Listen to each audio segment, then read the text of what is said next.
नमस्कार। प्रधानमंत्री नरेंद्र मोदी की सरकार ने भी महिला आरक्षण बिल पेश कर दिया है और इसको कानून भी बनवा लिया जाएगा। लेकिन लाख टके का सवाल है कि महिलाओं को कभी 33% आरक्षण मिल भी पाएगा या नहीं मिल पाएगा। लोकसभा और राज्यों की विधानसभाओं में उनकी आबादी के अनुपात में 50% नहीं तो 33% सीट भी क्या आरक्षित हो पाएगी कभी? यह सवाल इसलिए है क्योंकि महिलाओं को आरक्षण देने का प्रयास 3 दशक से ज़्यादा समय से चल रहा है और सोनिया गांधी ने लोकसभा में दावा किया। उसके पहले जिस समय बिल पेश किया जा रहा था मंगलवार को, उस दिन भी अधीर रंजन चौधरी ने यह दावा किया था और अगले दिन यानी जब लोकसभा में बहस हो रही थी, आज तो सोनिया गांधी ने यह बात कही कि सबसे पहले राजीव गांधी ने स्थानीय निकायों में महिलाओं के लिए आरक्षण की व्यवस्था की थी। उन्होंने कानून पास कराना चाहा था 1989 में और वो बिल राज्यसभा में 7 वोट से गिर गया था। बाद में नरसिंह राव की सरकार ने उसको लोकसभा से पास कराया और उसके बाद तो कई राज्यों में अलग अलग अपने राज्य सरकारों ने 50% तक आरक्षण दिया। बिहार में नीतीश कुमार की सरकार ने स्थानीय निकायों में 50% आरक्षण दिया है और इसका नतीजा ये है कि आज 15 लाख चुनी हुई महिला प्रतिनिधि स्थानीय निकायों में अपनी भूमिका निभा रही हैं। अब सवाल है कि जब जिस देश में स्थानीय निकायों में 50% तक महिला आरक्षण लागू हो गया, वहाँ लोकसभा और विधानसभा में इस तरह का प्रावधान क्यों नहीं लागू हो पाता है? इसका क्या कारण है? और ये समझने के लिए ये कोई रॉकेट साइंस नहीं है, इसके लिए कोई बहुत दिमाग लगाने की ज़रूरत नहीं है। इसका सिंपल कारण इस देश की जितनी पार्टियां हैं उनकी हिपोक्रेसी है, जितने नेता हैं उनकी पुरुषवादी सोच है, उनकी अपनी सीट की चिंता है, जिसकी वजह से लोकसभा और विधानसभाओं में महिला आरक्षण नहीं लागू होता है। ये कानून निर्माता जो हैं ये लोकसभा में बैठ करके और विधानसभा में बैठ करके स्थानीय निकायों के लिए तो कानून बना देते हैं, लेकिन अपने लिए कभी कानून नहीं बनने देते हैं। और ये कोई हैरानी नहीं होगी कि आगे कई वर्षों तक महिलाओं को कानून बनकर ये अधिकार न मिले। इसमें कोई हैरानी नहीं होनी चाहिए। जिस दर्जे की हिपोक्रेसी है, जिस दर्जे का दोहरापन है इस मसले पर इस देश के राजनेताओं का, उसकी कोई मिसाल नहीं हो सकती। और उसकी शुरुआत होती है 2010 के मार्च में कांग्रेस पार्टी की कोशिश से, जब कांग्रेस पार्टी ने राज्यसभा से इस बिल को पास कराया था। 9 मार्च 2010 को महिला आरक्षण बिल राज्यसभा से पास हुआ था। बड़े भारी ड्रामे के बाद, बड़ी भारी नौटंकी के बाद कांग्रेस पार्टी ने इसको राज्यसभा से पास कराया था, जिसमें 33% आरक्षण देने का प्रावधान था महिलाओं को। जिस मंत्री को बिल पेश करना है वो महिलाओं के घेरे में बैठे हुए हैं और बहुत नाटक ड्रामे के बाद ये बिल पास हुआ। और उसके बाद कांग्रेस पार्टी ने क्या किया? कांग्रेस पार्टी ने राज्यसभा की तरफ से इस बिल को नोटिफाई कर दिया गया, लोकसभा को भेज दिया गया। ये लोकसभा की प्रॉपर्टी हो गई ये बिल, लेकिन कांग्रेस ने इसको लोकसभा में पेश करने की जहमत नहीं उठाई, पेश करने तक की जहमत नहीं उठाई। पहला संदेह यहीं से शुरू होता है कि उसके पहले जब 3 बार बिल पेश हुआ था, 1996 में, 2000 में और फिर 2002 में, तो लोकसभा में पेश हुआ था और वहां गिर गया था बिल। कांग्रेस ने लोकसभा की बजाय राज्यसभा का रास्ता चुना और राज्यसभा से पास करा करके उसको लोकसभा में लैप्स होने दिया उस बिल को। कांग्रेस पार्टी के नेता आजकल लोकसभा में ये कह रहे थे कि नहीं, वो बिल आज भी जीवित है। वो बिल जीवित है तो 2010 के बाद 2014 तक कांग्रेस की सरकार थी, उसने लोकसभा में क्यों नहीं पास कराया? अगर वो बिल जीवित था उस समय तो बिल जीवित ही था। वो तो 2014 में लैप्स हुआ जब लोकसभा का कार्यकाल खत्म हुआ। तो कांग्रेस ने क्यों नहीं वो बिल पास कराया? कांग्रेस के नेता कहेंगे कि सरकार गिर जाती क्योंकि राष्ट्रीय जनता दल और समाजवादी पार्टी जैसी पार्टियां जो थे, जो समाजवादी नेता थे, लालू यादव, मुलायम सिंह यादव, शरद यादव, ये नेता इसका विरोध करते थे क्यों? वो चाहते थे कि इस आरक्षण के भीतर ओबीसी के लिए आरक्षण की व्यवस्था हो।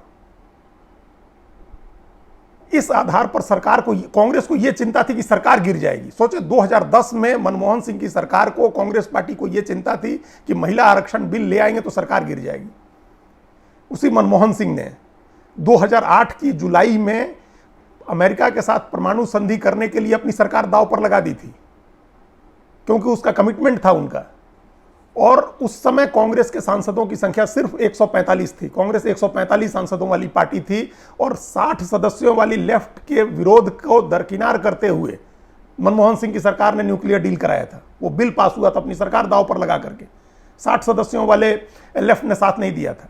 उस समय लालू यादव के पास 25 एमपी थे और मुलायम सिंह के पास 36 एमपी थे। तब कांग्रेस ने जोखिम लिया था। लेकिन 2010 में जब उस कांग्रेस पार्टी के पास अपने 206 सांसद हो गए और मुलायम सिंह 36 से घट के 23 पर आ गए, लालू यादव 25 से घट के 5 पर आ गए और कम्युनिस्ट पार्टियां 7 से घट करके 24-25 पर आ गई।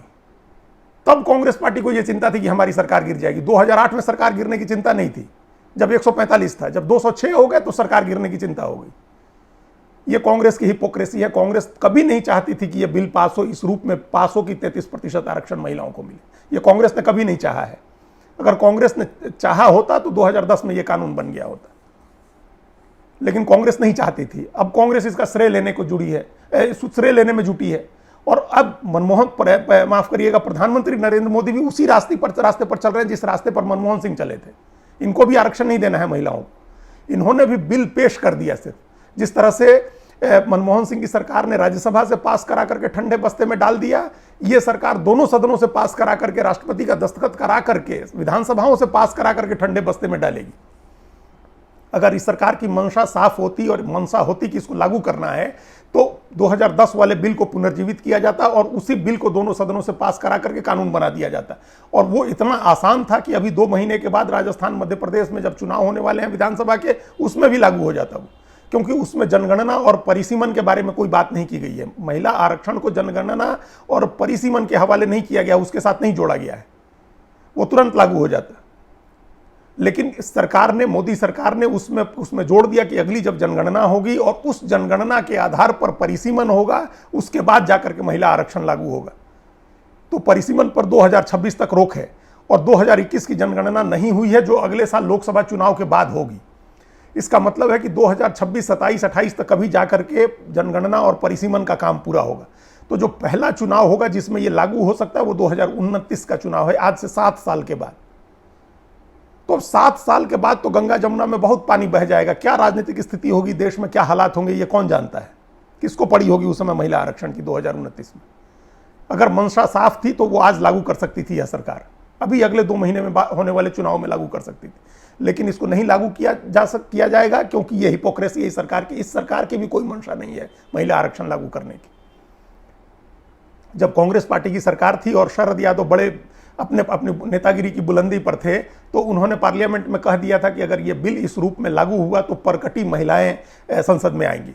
उनके कहने का मतलब था कि ऊंचे घरों की और संभ्रांत महिलाएं, पढ़ी लिखी महिलाएं संसद में आएंगी। ये हिपोक्रेसी की पराकाष्ठा है, ये शरद यादव की और मुलायम सिंह की और लालू यादव की। शरद यादव उस समय एक बड़ी पार्टी के नेता थे, तो क्यों नहीं उन्होंने अपनी पार्टी में ये इंश्योर किया कि 33% टिकट महिलाओं को दिए जाएंगे और सिर्फ गरीब, दलित, पिछड़ी और आदिवासी अल्पसंख्यक जाति की महिलाओं को दिए जाएंगे। ये शरद यादव क्यों नहीं इंश्योर कराते। ये तो करा सकते थे, वो कानून नहीं बनने दे रहे थे, या चाहते थे कि कानून में 33% आरक्षण हो तो ओबीसी महिलाओं के लिए भी 33% आरक्षण हो। तो जब तक कानून नहीं बना था तब तक क्यों नहीं उन्होंने अपनी पार्टी में इंश्योर कर दिया कि 33% टिकट महिलाओं को देंगे। उन्होंने नहीं किया क्योंकि उनको करना नहीं था। हर उनकी पार्टी के भी हर पुरुष सांसद को, इंक्लूडिंग स्वयं शरद यादव हो या लालू यादव हो या मुलायम सिंह हो, इन सबको इस बात की चिंता रहती थी कि पता नहीं कब किसकी सीट आरक्षित हो जाए, फिर सीट छोड़ करके कहां जाके लड़ना पड़ेगा, तो लड़ पाएंगे कि नहीं लड़ पाएंगे, लड़ेंगे तो जीतेंगे कि नहीं जीतेंगे। तो इस चक्कर में इन लोगों ने, अपनी हिपोक्रेसी थी इनकी शुद्ध रूप से। अब सोचिए कि कितनी बड़ी, ये कैसा दोहरापन है, वैचारिक दोहरापन। आज राष्ट्रीय जनता दल और जनता दल यू, समाजवादी पार्टी और बसपा, यहां तक कि कांग्रेस पार्टी के राष्ट्रीय अध्यक्ष मल्लिकार्जुन खड़गे तक ने कहा कि इसमें ओबीसी के लिए टिकट की व्यवस्था करिए, ओबीसी के लिए भी 33% आरक्षण की व्यवस्था करिए। अब आप खुद क्यों नहीं टिकट दे सकते हैं 33% ओबीसी महिलाओं को? आप दे दीजिए टिकट। ममता बनर्जी ने और नवीन पटनायक ने ये शुरू कर दिया है। ममता बनर्जी ने 40% टिकट महिलाओं को दिए थे, तो उसके लिए तो उन्होंने कानून का इंतजार नहीं किया। आपको भी क्यों कानून का इंतजार करना है? आज कांग्रेस पार्टी हो, भारतीय जनता पार्टी हो, राष्ट्रीय जनता दल हो, समाजवादी पार्टी हो, जनता दल हो, जो भी पार्टी हो, वो अनाउंस कर दे कि ये कानून भले 2029 में या 2076 में लागू होगा। हम आज से ये घोषणा करते हैं कि हम अपनी पार्टी में 33% टिकट महिलाओं को देंगे और उसमें 33% आरक्षण देंगे ओबीसी महिलाओं को। आप कर दीजिए, आपको किसने रोका हुआ है? लालू यादव और तेजस्वी यादव दोनों आज अनाउंस करें कि उनका महागठबंधन बिहार में चुनाव लड़ेगा, उनके कोटे में 16 या 18 सीटें मिलेंगी, तो वो 5 या 6 सीट महिलाओं को देंगे और सारी टिकट ओबीसी महिलाओं को देंगे। आज आप अनाउंस कर दीजिए, आपको किसने रोका है? फिर इस कानून की कोई जरूरत नहीं रह जाएगी। इस तरह के किसी कानून की जरूरत नहीं रह जाएगी अगर सिर्फ पॉलिटिकल पार्टीज अपनी हिपोक्रेसी छोड़ दें, नेता अपनी हिपोक्रेसी छोड़ दें। सब इस बात का श्रेय ले रहे हैं, सब बड़ी बड़ी बातें कर रहे हैं, लेकिन उन बातों का क्या मतलब है? आपकी मंशा ही नहीं है महिलाओं को आरक्षण देने की, उनको सीटें देने की। सोचिए 1997 में लालू यादव ने अपनी पत्नी राबड़ी देवी को मुख्यमंत्री बना दिया। वो बहुत कम पढ़ी लिखी महिला है, घरेलू महिला है, बहुत अच्छी महिला है, वो 7 साल मुख्यमंत्री रही, उनको मुख्यमंत्री बना दिया लालू यादव ने। लेकिन दूसरी जो पिछड़ी और अल्पसंख्यक और दलित महिलाएं हैं उनको लोकसभा विधानसभा की टिकट भी नहीं दे सकते हैं। इससे बढ़कर क्या हिपोक्रेसी हो सकती है? आज चाहे मुलायम सिंह हो या नीतीश कुमार हो या नरेंद्र मोदी हो या सोनिया गांधी हो, हर आदमी, मल्लिकार्जुन खड़गे हो, आप बैठे, आपको किसी कानून की जरूरत नहीं है। आप बैठे और आप अनाउंस कर देंगे आप 33% टिकट महिलाओं को देंगे और उसमें बराबर आरक्षण देंगे ओबीसी को भी। दलित और आदिवासी आरक्षण का तो प्रावधान इस कानून में भी हो रहा है, लेकिन क्यों इंतजार करना है इस कानून का? आज 14% महिलाएं हैं लोकसभा में, तो आप 33% कर दीजिए, आपको किसने रोका? आप 40% कर दीजिए। अगर आपको इतना ही सम्मान है महिलाओं के प्रति और उनके लिए आपका दिल फटा जा रहा है, आपके आंसू नहीं रुक रहे हैं, तो आप उनको टिकट दे दीजिए अपनी पार्टी का। ये क्या कानून के चक्कर में पड़े हुए हैं? दूसरे लोगों को टिकट देने के लिए तो कानून की जरूरत नहीं पड़ती है। आप कहीं युवाओं को टिकट दे रहे हैं, कहीं बुजुर्गों को टिकट दे रहे हैं, कहीं जाति देख करके टिकटें बांट रहे हैं, सामाजिक संतुलन बैठा रहे हैं, उसके लिए तो किसी कानून की जरूरत नहीं है।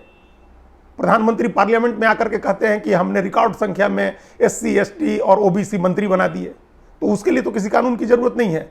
फिर रिकॉर्ड संख्या में महिलाओं को टिकट देने के लिए कानून की जरूरत क्यों है?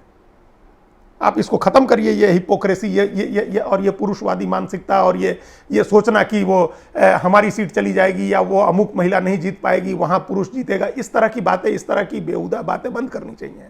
ये अश्लीलता है।